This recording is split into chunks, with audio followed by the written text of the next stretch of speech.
আসলে কি গাধারা আমার মতো নাকি আমি গাধাদের মতো বুঝতেই পারছি না। তোমরা দেখে একটু বলো তো আসলে কোন কথাটা সঠিক। গাধার খাটুনিটা আসলে কি সেটা দুদিন ধরে কিন্তু বেশ ভালো করেই বুঝে গেছি। 2 দিন ধরে আমি নিজেই গাধা হয়ে গেছি। যাই হোক বন্ধুরা, অনেক কথা হবে, তার আগে বলো তোমরা সবাই কেমন আছো। আশা করছি রাধা মাধবের কৃপায় সবাই ভালো আছো। গিনিশালা রান্নাঘর ব্লগস থেকে আমি রূপা তোমাদের সবাইকে আবারও অনেক অনেক ভালোবাসা ও ওয়েলকাম জানিয়ে আজকে সকালটা শুরু করলাম। গাধার মতো কাজ করাটা কি আসলেই ভুল নাকি সঠিক সেটাই বুঝতে পারছি না। সকাল থেকেই দেখো অনেকটাই চিন্তায় আছি। তো কেন আমি চিন্তায় আছি সেটা তো তোমাদের সাথে আমি নিশ্চয়ই শেয়ার করব। তার আগে সকালের টিফিনটা করে চাটা খেয়ে শরীরটাকে চাঙ্গা করে নিই, তারপর কোমর বেঁধে লেগে পড়ব সংসার নামক অফিসের কাজে। এদিকে সকাল সকাল আজকে মিষ্টি সুজি করে নিয়েছি। তবে অনেকেই কিন্তু মিষ্টি সুজিটা একদমই ভালোবাসে না। তো অনেকে নোনতা সুজিটা খেতে ভীষণ ভালোবাসে, কিন্তু আমাদের ঘরে মিষ্টি সুজিটাই সবাই ভালোবাসে। তো এদিকে মিষ্টি সুজিটা করে নিয়েছি। আমিও ভালোবাসি, কিন্তু আমার খেতে বারণ, মানা। কারণ যেহেতু একটা সমস্যার মধ্যে আছি সেই জন্য অনেক কিছুই মানা। চায়ের মধ্যে চিনি মানা, মিষ্টি সুজি মানা, অনেক কিছুই মানা। তো সেগুলো মাঝে মধ্যে একটু এদিক সেদিক হয়েই যায়।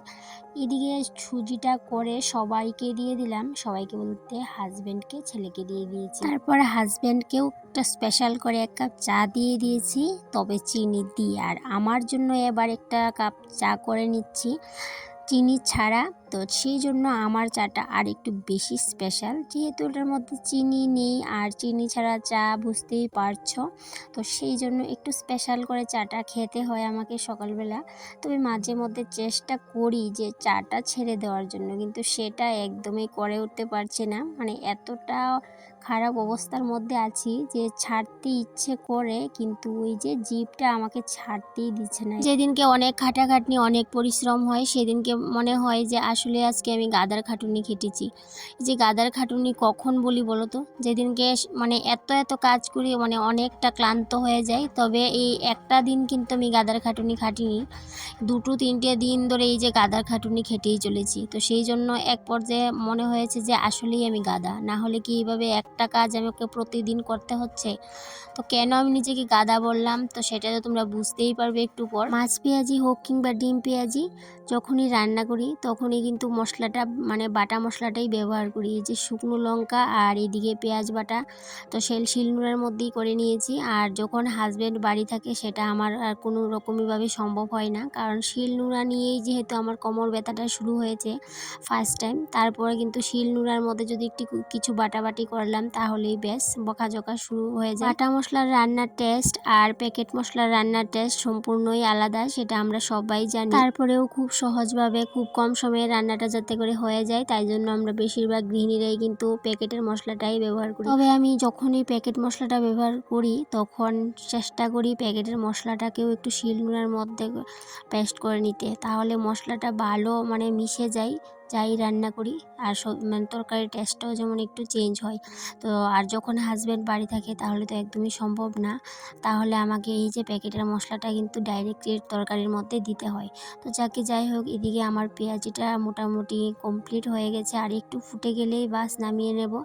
তো আমি এভাবে করেই পেঁয়াজি করি। তো পেঁয়াজির মধ্যে তেমন কিছু আমি দিই না, শুধুমাত্র পেঁয়াজ বাটা আর লঙ্কা বাটা, বেশ এইটুকুই। তো এই যে একটু করে ভেজে নিয়েছি মশলাটা। তো ভেজে মাছটাকেও দিয়ে দিয়েছি, যেহেতু মাছটা আগে থেকেই ভাজা ছিল তো তাই জন্য মাছটাকে দিয়ে দিয়েছি। দিয়ে একটু সময় ভাজা করে তারপরে ঝোলটা দিয়ে দিলাম। যখনই যা কিছু রান্না করি না কেন সেই রান্নাটার মধ্যে কিন্তু আমি ঠান্ডা জলটা একদমই ইউজ করি না, গরম জলটাই সবসময় দিই, যাতে করে তরকারির স্বাদটা নষ্ট না হয়। তো এইদিকে আমার মাছ পেঁয়াজিটা হতে হতে গ্যাসটাকেও মুছে নিচ্ছি, কারণ এটা আমার স্বভাব। এই অভ্যেসটা কিন্তু খুবই ভালো, যখন সঙ্গে সঙ্গে পরিষ্কার করে নিই আর যখন পরে রান্না বান্নার পর আবার ক্লিনিং করি তখন কিন্তু অতটাও মানে কষ্ট হয় না। কষ্ট বলতে এই যে যখন দেখি পুরোপুরি গ্যাসটা ভীষণ রকমভাবে নোংরা হয়ে আছে তখন কিন্তু দেখতে বাজে লাগে, আর পরিষ্কার করতেও কেমন জানি মনে হয়। তো সেই জন্যই আমি রান্না করতে করতেই সঙ্গে সঙ্গে তেল ছিটা যেই পড়ে সেই ছিটা ফুটা সেগুলোকে সঙ্গে সঙ্গেই কিন্তু মুছে নেওয়ার চেষ্টা করি। আকাশটা এতটা মেঘলা হয়ে আছে যে যখন তখন বৃষ্টি চলে আসতে পারে, তো তাই জন্যই বলতে পারো তাড়াহুড়ো করে রান্নাটা করছিলাম। এদিকে মাছ পেঁয়াজিটা আমার কমপ্লিট, তারপরে এদিকে নিরামিষটা বসিয়ে দেবো। আর রান্না করতে করতে দেখো মাথাটা এতটা খারাপ হয়ে গেছে যে আমি সবজিগুলো না ধুয়েই সম্বাসটা আমি ফোড়ন দিয়ে দিয়েছি। তারপর ভাবলাম কি করা যায়, তো সঙ্গে সঙ্গে যেহেতু কড়াইটা গরম হয়ে গেছে তাই জন্য কুমড়ার ডুকাগুলোকে আগে দিয়ে দিয়েছি। তারপর গিয়ে সেটা আমি বাকি যে সবজিগুলো ছিল সেগুলোকে ধুয়ে তারপরে দিয়ে দিলাম। এদিকে নিরামিষটা যখন বসিয়েছি বাইরে মানে এত অন্ধকার করে আসছে, মানে কি বলবো। এই যে বললাম 2টা দিন ধরে এই যে দৌড়াদৌড়ির মধ্যে হয়রানি হচ্ছি, মানে গাদার খাটুনি খাচ্ছি। এই যে দেখছো এই তোষকটাকে আমি এই 2 থেকে 3 দিন হয়েছে প্রত্যেক দিন বার করছি, আর বৃষ্টি আসছে আর মানে ঘরে নিচ্ছি, এই আবার নিচ্ছি আবার আনছি এই করছি, কিন্তু এতবার তোমাদের সাথে মানে শেয়ার করিনি। কিন্তু এই যে কটা দিন ধরে এই করছি, কটা দিন ধরে এই হচ্ছে, একবার তোষকটাকে ঘরে নিচ্ছি আবার আনছি নিচ্ছি আনছি, আর এইভাবে করতে করতে আমার কিন্তু কোমর ব্যথাটাও ভীষণ রকমভাবে মানে বেড়ে গেছে। তো এইদিকে সকালবেলা যদি হাজব্যান্ডকে বলি যে তোষকটাকে বের করে দিয়ে যাও, তো ও তো দিয়ে যায় বের করে, তারপর কিন্তু আমাকে আবার নিতে হয়, বৃষ্টিটা যখন তখন চলে আসছে। তো এইদিকে দেখো আগের দিনও কিন্তু এই যে তোষকটাকে আমি অনেক কষ্ট করে বের করে দিয়েছিলাম, তো শেষ পর্যন্ত ছেলেও আমাকে অনেকটাই সাহায্য করেছিল। তো এই যে কটা দিন ধরে মানে গাদার মতোই খাচ্ছি, সেটাকে মানে তোষকটাকে একবার রোদে দিচ্ছি মানে রোদে মেলছি আবার ঘরে নিচ্ছি। তো কেন তোষকটাকে এই যে কটা দিন ধরে এত হেনস্থা হতে হচ্ছে, এতদিন পর্যন্ত ঘরে জল পড়তো না বিছানাতে, তবে হ্যাঁ নিচে একটু একটু পড়তো, তো সেটাকে আমি বালতি দিয়ে ম্যানেজ করে নিতাম। কিন্তু গত পরশু দিনে এই যে তোষকটার মধ্যে এত বৃষ্টির জল পড়েছে, তো সেটা তো আমি খেয়াল করিনি, আর পুরো তোষকটাই বলতে পারো ভিজে গেছে। তো সেই জন্য এই কটা দিন ধরে গাদার খাটুনি খাটতে হচ্ছে। আর কেন জল পড়েছে বলো তো, যেহেতু এই চালের উপরে আম গাছ, আর আম পড়ে টিনগুলো ছিদ্র হওয়ার কারণে জল পড়ে তোষকটা মানে ভিজে অবস্থাটা খুবই খারাপ হয়ে গেছে। এখন মনে হচ্ছে টিনের চালটাকে পুরোটাকেই পাল্টাতে হবে, না হলে অবস্থা খুবই খারাপ হয়ে যাবে। এদিকে কোনো রকম ভাবে রান্নাঘরের কাজকর্ম শেষ করে দৌড়ে এই করে আসলাম, এসে দেখো কিভাবে বৃষ্টি নেমেছে, মানে এত বৃষ্টি হয়েছে আজ সারা উঠান জুড়ে শুধু জল আর জল, মানে এমন অবস্থা খারাপ হয়েছে সেটা আর তোমাদের সাথে শেয়ার করিনি। এই বৃষ্টির দিনে মানে এত কষ্ট হয় কি বলবো। তারপর বৃষ্টি যখন মানে একটু থামলো, তারপর স্নান করে ঠাকুর পূজা দিলাম। এদিকে রান্নাঘরে যত বাসন কুসন ছিল সেগুলোকে ধুয়ে মেজে ঘষে এদিকে বারান্দাতে মেলে দিলাম। আর বারান্দার অবস্থা তো তোমরা জানোই, বৃষ্টি হলেই আমার এই যে করুণ অবস্থা হয়ে যায়। তো সেই বারান্দা ঘর দরজা এখন আবার কিন্তু পরিষ্কার করতে হচ্ছে। তো সারাদিন আর পরিষ্কার করিনি, কারণ কতবার পরিষ্কার করবে, একটু পর পরে কিন্তু বৃষ্টি আসছে। আর এদিকে আমার এই টিনের বারান্দার টিনগুলোও কিন্তু ছিদ্র হয়ে গেছে, যেহেতু কয়েকদিন আগে মানে বরফ পড়েছে, শিল পড়েছে, তো সেই জন্য বারান্দার টিনগুলো ছিদ্র হয়ে গেছে।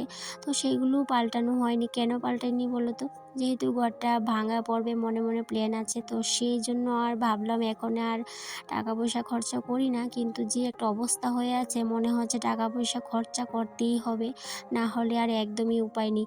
তারপরে দিয়ে ঘর দরজা মানে সমস্ত কিছু মুছে সন্ধ্যাবাতিও দিতে হবে। বৃষ্টির দিনে সংসারের কাজগুলো করতেও না অনেকটা কষ্ট হয়, মানে এতটা কষ্ট হয় কি বলবো, তোমাদের বোঝাতেই পারবো না।